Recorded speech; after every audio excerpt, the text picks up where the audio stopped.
Hey everybody, it's Boardman21 and today we have updated our machine gun Spriggan into what we call the Werigan, which is a werebear version of having the Spriggan. What you're going to do is be in Werebear Form, which eliminates the need to go through the rotation of the skills. In fact, the only thing you'll have to do is run around, dodge stuff, let the Spriggan do all the work, and war every now and then. And that's literally it. The damage stays the same. We basically combined all the benefits that you would get from Frenzy Totem, Edura's Blessing, and Entangling Roots, all into things that you can do inside of the Werebear tree.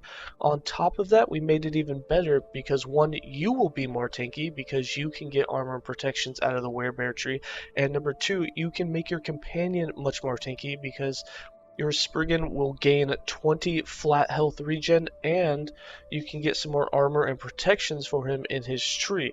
Now, we lost a little bit of damage because we are not casting the Frenzy Totem. There's no more poison chance for the minion, so we had to take those 5 points out of the Spriggan tree for that 200% multi damage, but you still get the 200% multi damage from the bleed effect, so you're still getting really good damage, and your Spriggan still melts through everything. In fact, in the arena, I can go all the way to wave 50 without basically moving. After that, all you do is just walk around and dodge and keep the Spriggan inside of an Entangling Roots patch, and it's healed to full life when you cast Entangling Roots. The Entangling Roots then heals you and him a lot really fast, and then he gets all the benefits from everything else. So let's go ahead and get into it.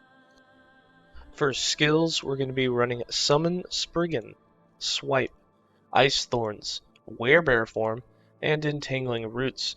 For Summon Spriggan, we're still going to be doing the massive amounts of damage, but we have a little bit more defense tied in. So we have 8 points in Floral Ascendance, 5 points in Festering Orb, 2 points in Veil Barrage, and 1 point in Veil Assault, with 2 points in Arboreal Vitality for some more health, and 2 points in Warding Bark for 250 armor and protections.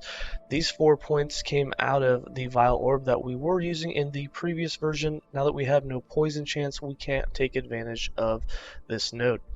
For Swipe, you don't really need this, and you can replace it by anything else because in Werebear we're not actually using Swipe. You can if you so choose. However, we just focused on the defensive side of things and dodge everything. However, the setup we do have here, just to go over it, is 4 points in Battle How, 1 point in Aspect of the Panther, 2 points in Frenzy, 8 points in Way of the Hunt, 4 points in Wingarian Reach, and 1 point in Cooling. For Ice Thorns, we have this set up so that if we do get hit, there will be a chance to proc it, and then there will be a chance for it to auto-cast a second time.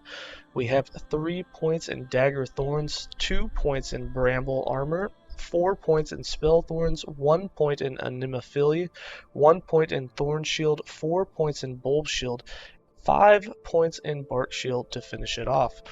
For Werebear Form, we have 1 point in Thick Skin, 2 points in Ironhide, and 1 point in Woodwind Bear so that you will cast Entangling Roots whenever you war. On top of that, we have 1 point in Wild Command, so when you war, you'll officially give Frenzy to allies instead of taunting all of your enemies. This will initially give your Spriggan 20% more cast speed. And then 3 points in Rallying Cry so that the armor and protections that you get from the Thick Skin, which is 50 per enemy that is hit with war, at 150% ratio that will be given to your Spriggan as well, which will really buff it up. We have 2 points in Ursane Heart for some armor and protections and a percentage increase of armor and protections to be a little bit more tanky. 4 points in Grizz, which will give you companion 32% more cast speed.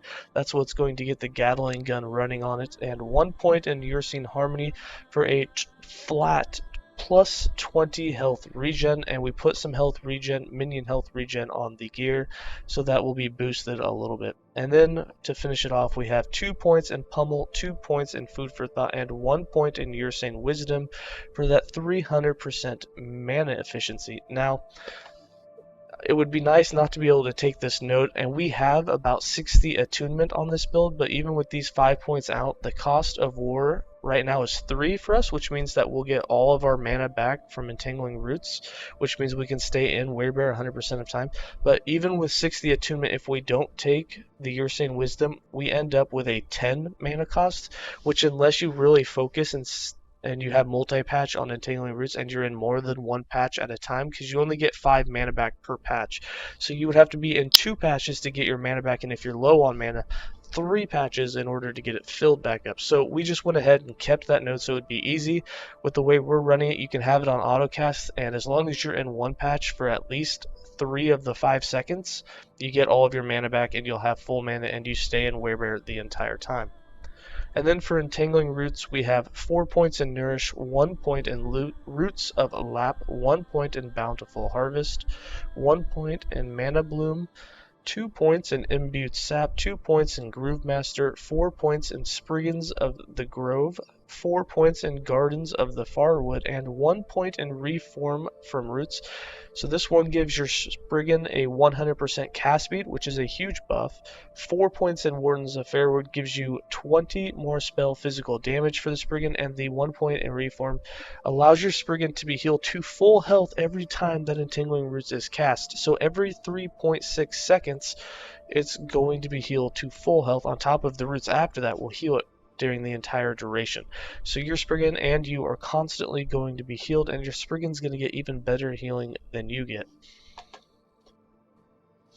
For passives, we have 21 points in the Primalist base class, with 8 points in Natural Attunement, 2 points in Primal Medicine, 6 points in Wisdom of the Wild, and 5 points in Ancient Call. In the Beastmaster, we have 23 points. The only reason that we went into this was we wanted the 8 points in the Chase for that 32% minion cast speed. We also have 1 point in Salvagery, 8 points in Feline Bond, 1 point in Ardor's Loyalty, and 5 points in Boarheart.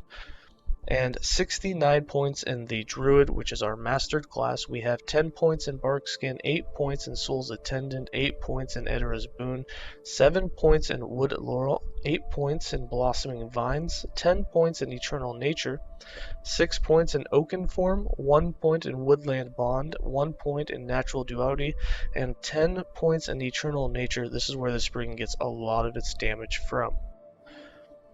For items, for our idols, we're running 2 different types of idols. So we have one idol that gives the minion increased healing effectiveness, and then we have one that's going to give us increased healing effectiveness. And those are the 2 that you want to find. You can mix and match. On ours, we have extra poison protection, which is really helpful. We didn't put it on any gear. And then for our items, we have on our weapon, we're running a scepter. We have minion damage over time. The only thing you really need on this is the minion damage. That's it. After that, everything else is just a little bit of extra, but most of the damage is coming from the minion spell damage. So get that minion damage on the weapon and get it T5 if you can.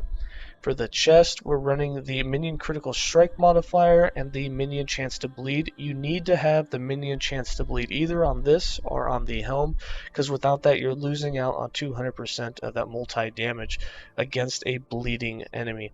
We also have some minion health and some attunement. On the helm, we actually went with some increased cooldown recovery speed while transformed.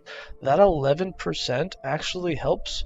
Instead of casting war every 4 seconds, we're doing it every 3.6 seconds, which the reason that is super helpful is because it allows for us to heal more often and have more patches underneath us, because it lasts for 5 seconds. So 1.4 seconds of every 5 seconds, we're actually in a minimum of 2 patches at the same time. So our healing actually goes up from having that. For the jewelry sets, we have set dodge going on them, and then we have increased damage over time or attunement basically on everything. We did the set glancing blow. We ran it on the shield, the belt, the boots, and the glove. Our rings, of course, have the set dodge. They also have attunement on them and some minion damage, and same with the relic. The gameplay of this build is really simple. You summon your Spriggan, you go into Werebear Form, and then you will just auto cast war. And when we do that, we'll sit here, the Spriggan gets everything, and all we do is literally just dodge things as they come on the screen. You'll see that if I continue this, We're literally just going to dodge all of the enemies, and he's just going to machine gun everything and kill it for us super easy. Alright, let's go ahead and get into the gameplay.